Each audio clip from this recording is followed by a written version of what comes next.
Hey, welcome. Today, we're going to tug on some of the invisible threads that tie our modern world together. From the words we use every single day to how we even think about history, it's going to be a fascinating journey. So let me start by asking you a question. Just look at the pen on your desk, or maybe the one you're holding right now. What on earth could that possibly have to do with a feather from thousands of years ago? It sounds like a strange riddle, right? But the answer tells an incredible story about where our words come from. Okay, so on one side, we have the Sanskrit word punk, which means feather or wing, and on the other, our English word pen. They look totally different, they sound totally different. You'd think there's absolutely no connection. But that's where you'd be wrong.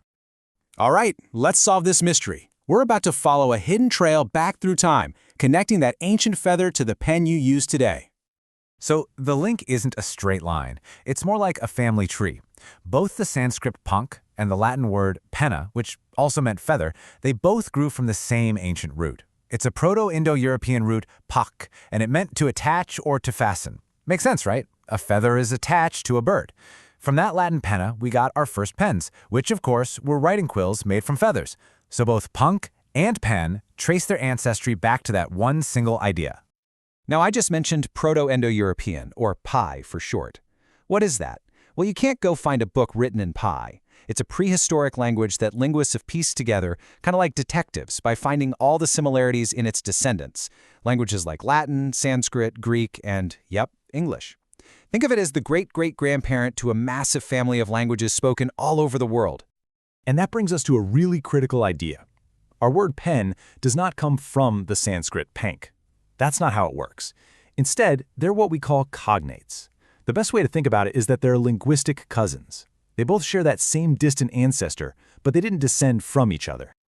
Once you grasp this idea of a common ancestor, you start to see that language isn't just a random jumble of words. Nope, it's this huge, incredible family tree with branches going off in all directions. And this isn't a one-off thing. Look at the word for mother. In English, we say mother. In Latin, it was mater. In Sanskrit, matri. You can just hear the family resemblance, can't you? All of them go back to the same PIE root. They're all cognates. And once you start looking for these connections, you see them everywhere. Okay, now this is where we take a big leap, because this whole idea of shared roots and different paths doesn't just work for words. It can actually change the entire way we look at history itself. So here's the bigger question. If individual words have these hidden connections, these shared family trees, could the same be true for entire civilizations? For how different cultures decide what's worth remembering and what isn't?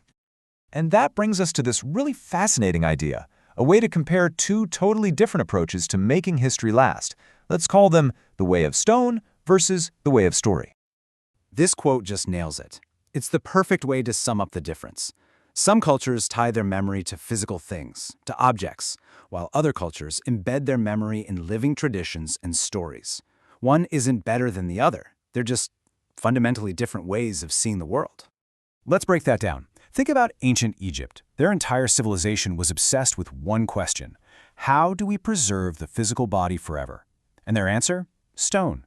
They built pyramids, sealed tombs, perfected mummification. Their history is literally something we can dig out of the ground. Now, contrast that with the ancient Indian worldview. Their philosophy started from the opposite question. How do we escape this endless cycle of bodies? Their answer wasn't preserving things, it was passing things on, through incredibly precise oral traditions, rituals, and ultimately, cremation. And the reason for this difference is pure philosophy. If your core belief is that the body is just a worn-out garment that the soul discards, well, why would you spend any time or energy preserving it? It would be totally meaningless.